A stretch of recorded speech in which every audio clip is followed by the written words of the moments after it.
നീ പോയിട്ട് പെട്ടെന്ന് ഇങ്ങോട്ട് പോകുന്നത് എന്താ? ഇത് എന്റെ വീടാ. ഇവിടേക്ക് ഞാൻ തോന്നുമ്പോ വരും, തോന്നുമ്പോ പോവും. അതിനെ ആരും ചോദ്യം ചെയ്യേണ്ട കാര്യമില്ലെന്ന് ഞാൻ പലവട്ടം പറഞ്ഞതാ.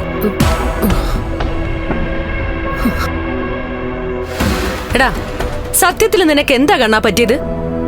7-ാം മാസം ഞങ്ങളെയൊക്കെ നോക്കുകുത്തികളാക്കിക്കൊണ്ട് ഗംഭീരമായിട്ട് നടത്തി. അതിനുശേഷം പക്ഷേ നിന്റെ മുഖത്തൊരു തെളിച്ചം കണ്ടിട്ടില്ലല്ലോ. കറുത്ത വാവ് കഴിഞ്ഞിട്ടല്ലേ ഉള്ളൂ, ഇനി വെളുത്ത വാവ് വരണം മുഖം തെളിയണമെങ്കിൽ. എന്റെ മുഖത്ത് തെളിച്ചില്ല നമ്മ കണ്ടുപിടിച്ചു. ഇവന്റെ ഭാര്യയുടെ മുഖത്ത് ഇപ്പൊ തെളിച്ചുണ്ടോ?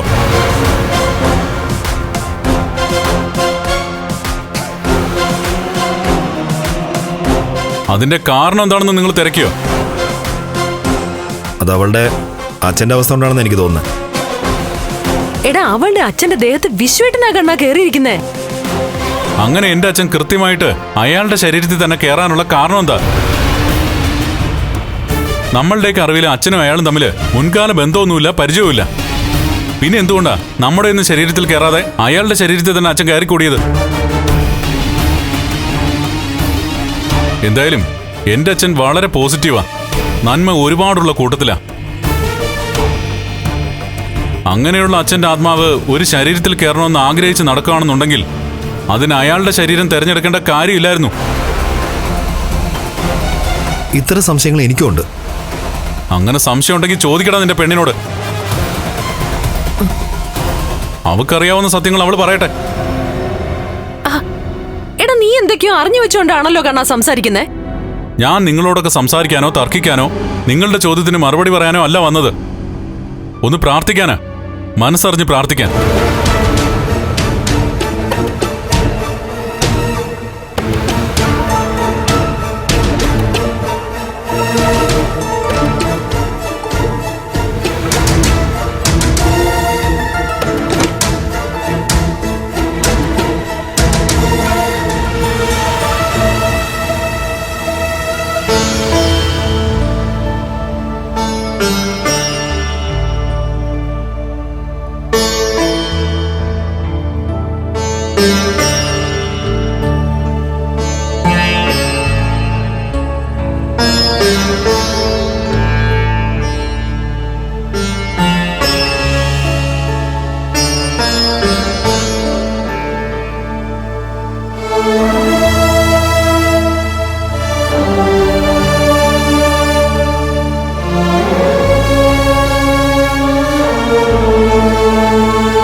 എടാ, അവന്റെ സംസാരത്തിൽ എന്തൊക്കെയോ കുഴപ്പങ്ങളുണ്ടല്ലോ.